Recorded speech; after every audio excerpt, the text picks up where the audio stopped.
Hi and welcome to GRVOTV, G's Reviews, Views and Opinions. Hope you're all well. This is my unboxing and initial thoughts on my new helicopter, which isn't a T-Rex 700 or anything like that. It's the WLtoys V950. I've just opened the top here because there was something in here, a lump, and it turned out to be a little plug adapter that they've put in for the UK, which is a nice touch. So that obviously indicates that there's some sort of charger in here, I guess. To be honest, when I ordered this, I didn't really look at the spec or anything. There's not an awful lot of information online about it, and not too many reviews either. So I thought, well, as you know, if you've watched my channel, I love this helicopter, and this is the WLtoys V977, and it is stunning, in my opinion. It's so crash resistant, it's unbelievable.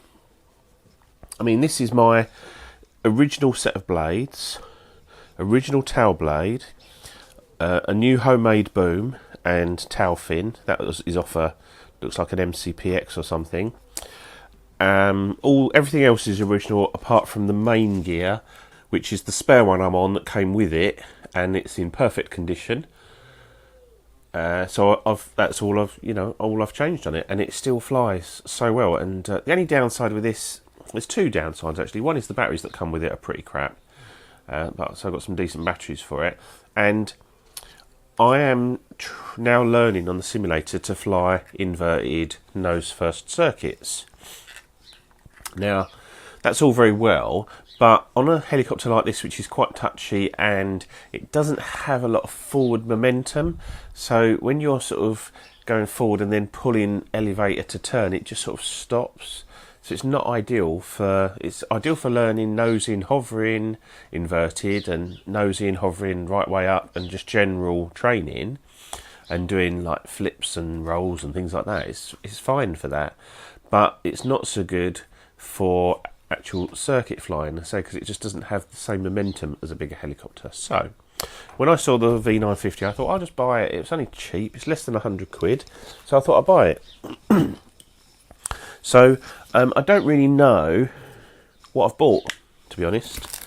I just went on Banggood one night in a bit of a bleary-eyed daze and just ordered it. And it's come from Banggood to the United Kingdom really quickly, actually. I was sort of expecting it sometime next week. So the fact that it's come on, I think it's only taken like 7 days to get here. I think that's amazing. Let's just, no, that's all right, don't need that anymore. Get off. Okay, so let's get this out. Oh. You play with that. Okie dokie. Now, a bit of a dent in the box where the plug was, which is not ideal way. I'd rather them open it up and put it in the box somewhere. So that's the picture on the box.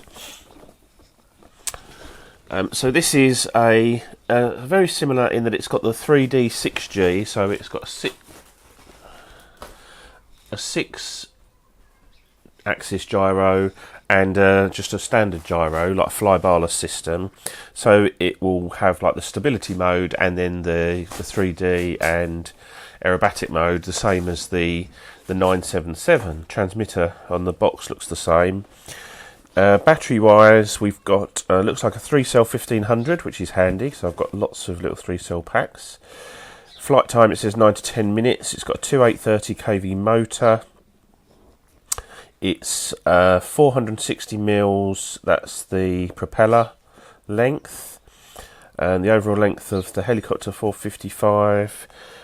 Yeah, so okay, so far so good. Let's have a little look.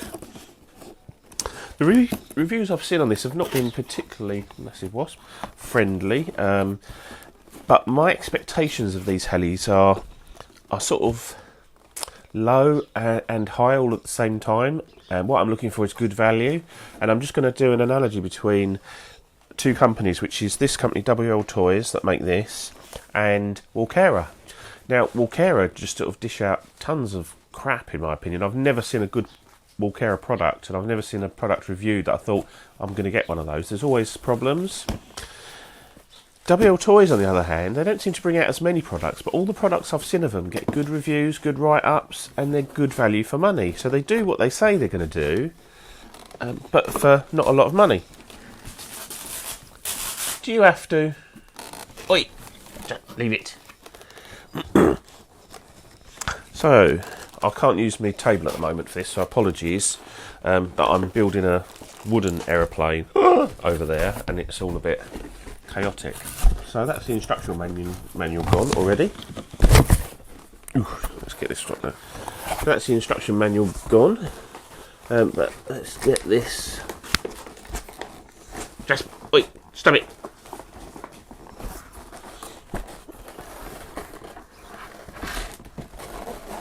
Let's just get this.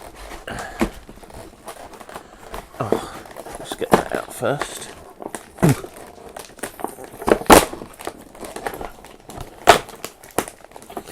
So, as always with these, we've got a spares kit, we've got a set of blades, a main drive gear, a tail blade, and the two pinion gears as well, and a little screwdriver and a little Allen key. That's great. So that will keep you going. I don't know whether this will be as crash resistant as the smaller one, because it just because it's bigger, so it's going to have a bit more weight behind it, a bit more inertia behind it. Ugh. Right, let's get rid of that. And there you have it. Ooh. Looks quite nice. Okay, let me have a look. Oh. Okay. So, first impressions. They've installed the battery for you. That's handy, isn't it? So it looks like it's ready to go.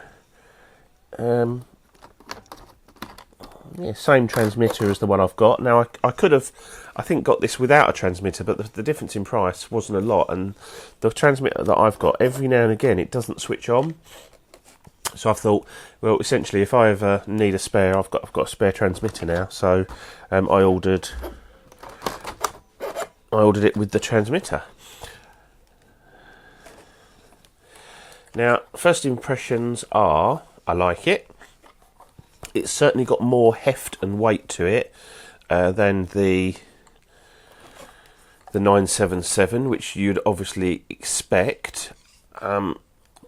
Just looking at the swash, it's all plastic, but it looks really nice and chunky, really well made. That looks tough to me.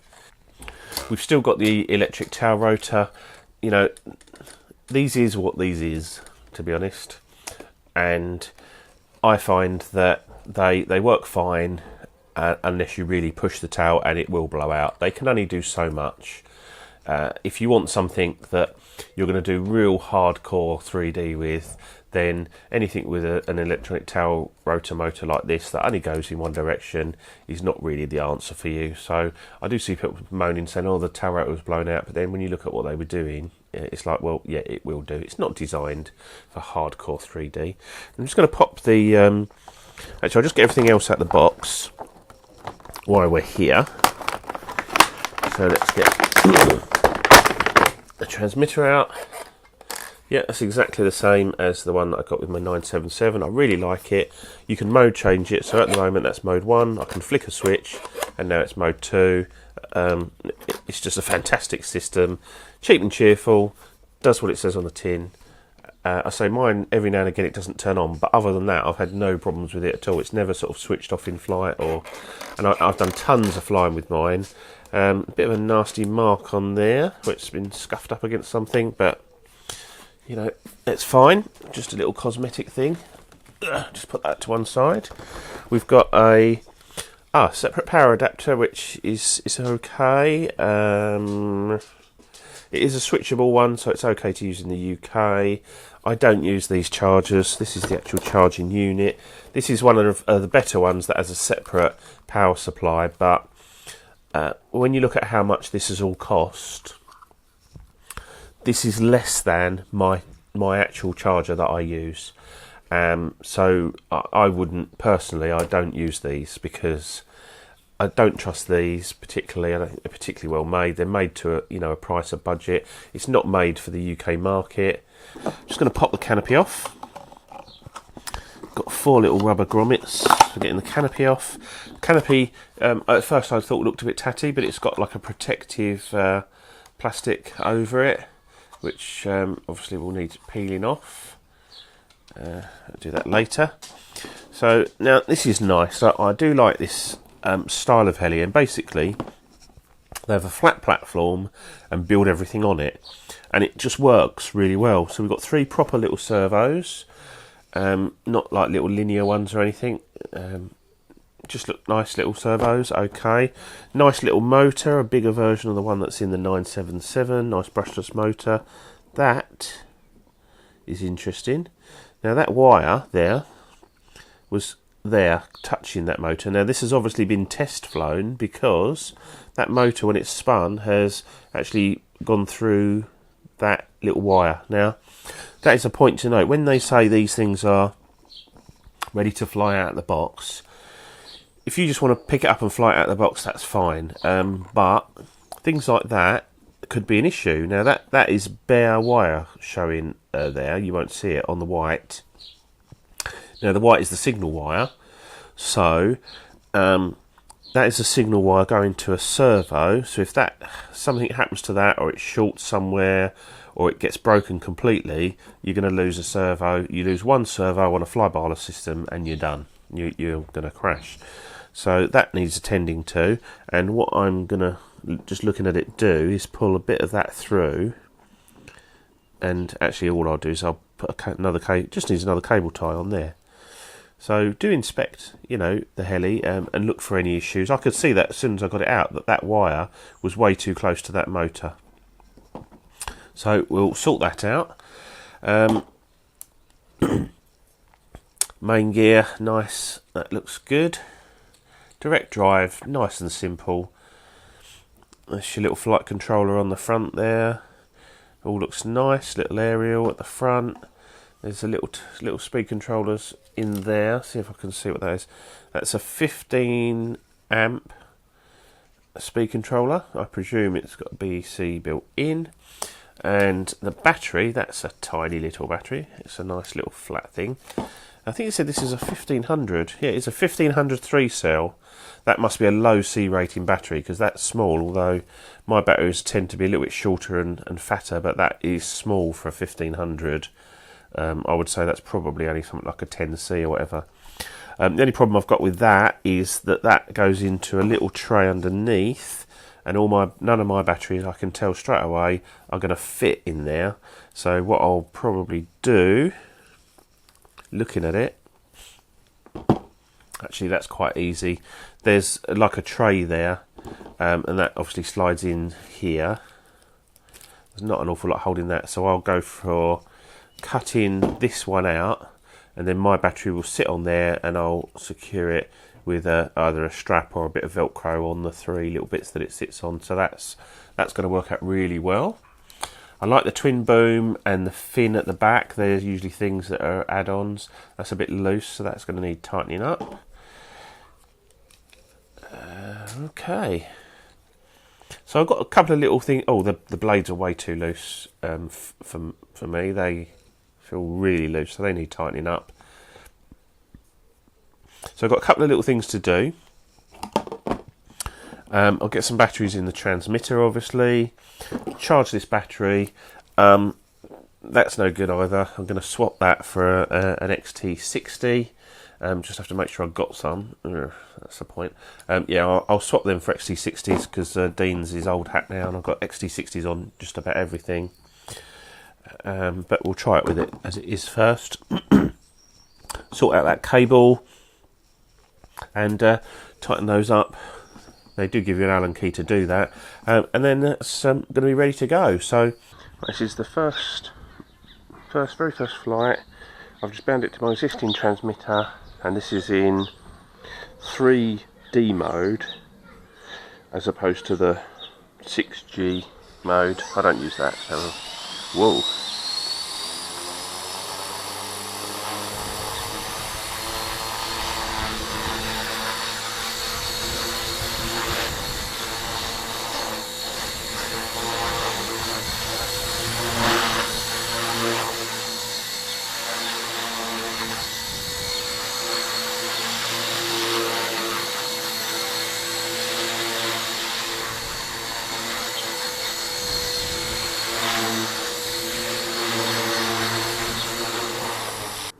We'll just try it in the 6G mode.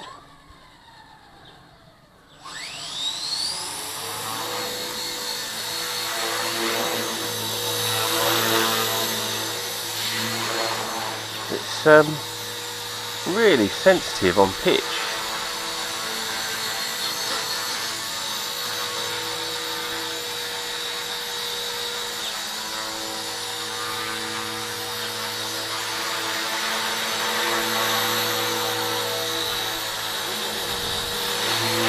I don't know what that is all of a sudden, and it drops.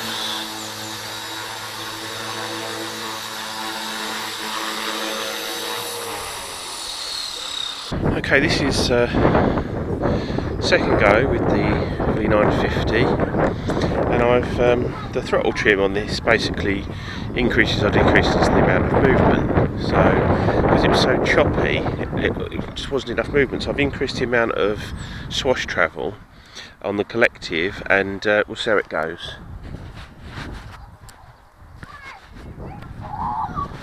So this is in 3D mode, but without the idle up switch, so no inverted at the moment, just normal flying. Quite windy, there's a good breeze, but straight away I can see this is definitely better. It is by no means a T-Rex 550 when it comes to handling the wind. My T-Rex 550 would just be rock solid in this. Still pitch sensitive around the hover point. That sort of, I don't know what that is.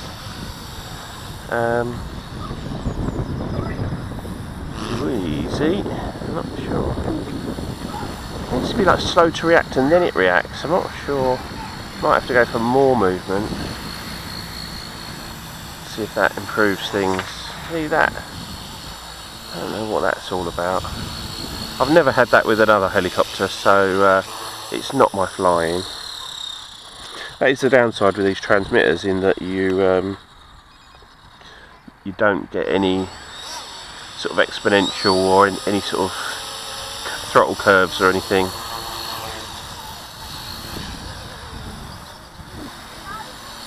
So I'm now plus 3 blobs on the collective. Seems better. It's getting better all the time. That's much nicer. Much more controllable. See, sometimes having not enough movement is worse than having too much.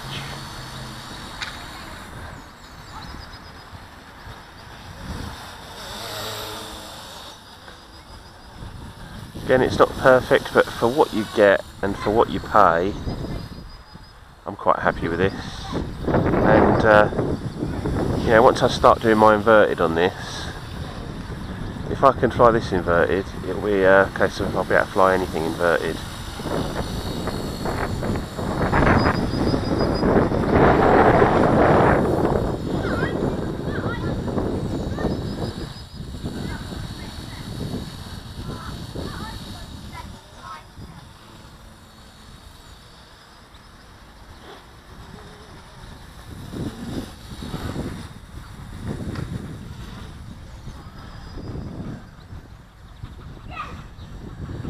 See, when the tail blade stops, that means that it's at it can't do any more. So basically, it's just relying on the main rotors to spin round. So it's I'm just going to flick it into 3D mode. I don't think I'm going to do any.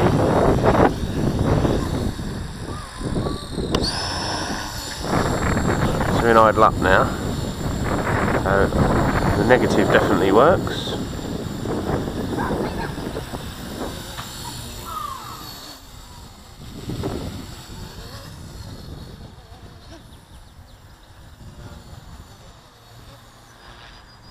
That's fine.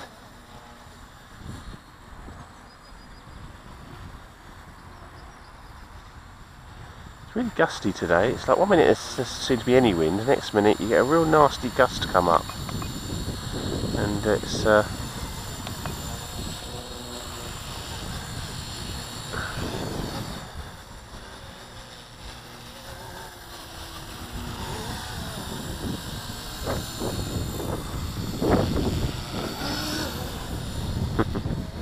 see that tail motor struggling. This wouldn't be for your hardcore 3D'er that wants to do a lot of tail-in circuits and things like that. Fast flight, because that tail, I just know that's going to let go under anything hard. I mean, it seems okay on a punch out. It sort of gives up a little bit but then pulls it back, which is okay, that's fine.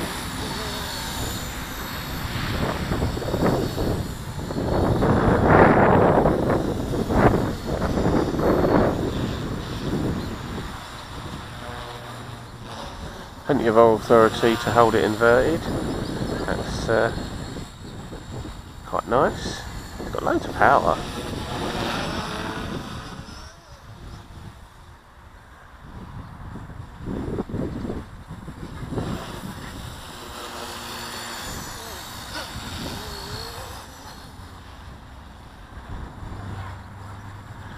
We'll go back down into normal mode.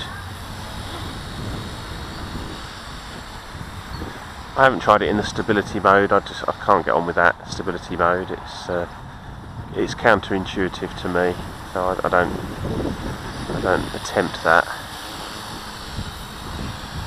I'd certainly like to fly this when it was less windy, but it's much better than it was.